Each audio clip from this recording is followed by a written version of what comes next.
Hi అండి, అందరికీ నమస్తే. Welcome to విఎంఎన్ Guntur vlogs. Friends, ఈరోజు నేను నాకు అందరికీ ఎంతో ఇష్టమైన పూరి కర్రీ అనేది పూరీలోకి వేసుకునే పూరి కర్రీ అనేది నేను తయారు చేసి చూపించబోతానండి. బంగాళదుంపలు లేకుండా తప్పకుండా ట్రై చేయండి, మీ అందరికీ కూడా నచ్చింది, చాలా బాగుంటుంది.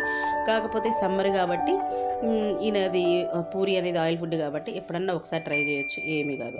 ఓకేనా ఫ్రెండ్స్, రెసిపీ చూసేద్దాము. ఎంతో ఫాస్ట్గా సింపుల్గా ఎలా చేసుకోవచ్చు, వంట రాని వాళ్ళు కూడా ఈజీగా చేసుకోవచ్చు, అంత బాగుంటుంది, అంత స్పీడ్గా చేసుకోవచ్చు. చూసారు కదా, ఫస్ట్ అయితే పోపు వేసేసుకుని, పోపు కొంచెం ఫ్రై అయిన తర్వాత పచ్చిమిర్చి పెద్ద యాడ్ చేసేసుకోండి. పచ్చిమిర్చి పెద్ద యాడ్ చేసుకున్న తర్వాత అందులో ఏంటంటే మనం కొంచెం సాల్ట్ అనేది యాడ్ చేస్తే ముక్కలు కొంచెం సాఫ్ట్ అవుతాయండి. అందులోనే కొంచెం పసుపు కూడా యాడ్ చేసి టమాటా ముక్కలు కూడా యాడ్ చేసేసేయండి. అంటే 2 నిమిషాలు పచ్చిమిర్చి పెద్దలపాయ ఫ్రై అయిన తర్వాత టమాటాలు యాడ్ చేయండి. ఈ కూరకి ఏంటంటే ఎక్కువగా మనకి ముక్కలు అనేది ఫ్రై అవ్వాల్సిన పని లేదు, ముక్కలు సాఫ్ట్ అయితే సరిపోతుంది, గుర్తుపెట్టుకోండి. అన్ని కూరలకి ఏంటంటే ముక్కలు కుక్ అయితే బాగుంటుంది, వీటికైతే ఎక్కువ కుక్ అవ్వకూడదు, కొంచెం సాఫ్ట్గా ఉంటే సరిపోతుంది. 70% ఇక్కడ మనకు కుక్ అవ్వాలి, తర్వాత వాటర్లో ఒక 20-30% ఉడకాలి. అది చూసారు కదా, కొంచెం కరివేపాకు కూడా యాడ్ చేసి చక్కగా మొత్తం కూడా ఒకసారి మిక్స్ చేసుకుంటే మనకి కూర అనేది ముక్కలు అనేది చూడండి ఇట్లా రావాలి, టమాటాలు అనేది మ్యాష్ అవ్వాలి.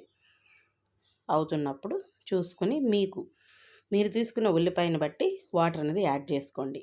దీంట్లో కొంచెం ఉల్లిపాయలు తీసుకుంటాం కదా, ఆ ఉల్లిపాయలు కొంచెం ముక్కలు మునిగి పైకి వచ్చేదాకా కొంచెం వాటర్ అనేది యాడ్ చేయండి.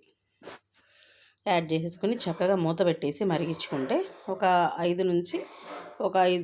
7 నిమిషాలలోపు మనకి ఈ వాటర్ అనేది కొంచెం ముక్కలు అనేది వాటర్లో బాయిల్ అవనిచ్చిన తర్వాత 5-7 నిమిషాలలోపు బాయిల్ అయిన తర్వాత ఇక మనం వెంటనే శనగపిండి ఉంటుంది కదండి, శనగపిండి ఒక 3 స్పూన్లు తీసుకుని వాటర్లో మిక్స్ చేసేసి వాటర్లో మిక్స్ చేసుకున్న శనగపిండి మిశ్రమాన్ని మనం ఈ కర్రీలో యాడ్ చేసేసుకోవడమేనండి.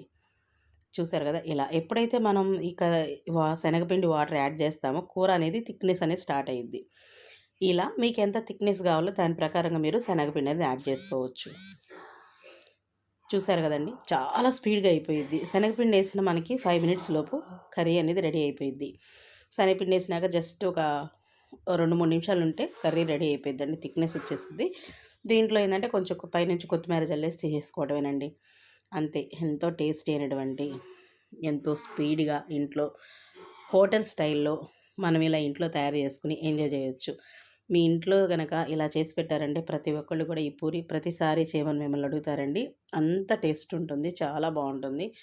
తప్పకుండా ట్రై చేయండి, పిల్లలు చాలా బాగా ఇష్టపడతారు. బయట హోటల్ దానికంటే కూడా ఇలా మనం ఇంట్లో తయారు చేసుకుంటే హెల్తీగా ఉంటుంది, టేస్ట్గా కూడా ఉంటుంది. బయట అనుకోండి మీకు గోధుమ పిండితో చేస్తారు ఆ గ్రేవీ అనేది, మనం చక్కగా ఇలా శనగపిండి చేసుకుంటే టేస్ట్ చాలా బాగుంటుంది. మరి మీకు వీడియో నచ్చింది అనుకుంటున్నాను. మరొక మంచి వీడియోతో మిమ్మల్ని కలుస్తాను. అప్పటిదాకా నా వీడియోస్ ఇలాగే చూస్తూ ఆదరిస్తారని కోరుకుంటున్నాను. ధన్యవాదాలు.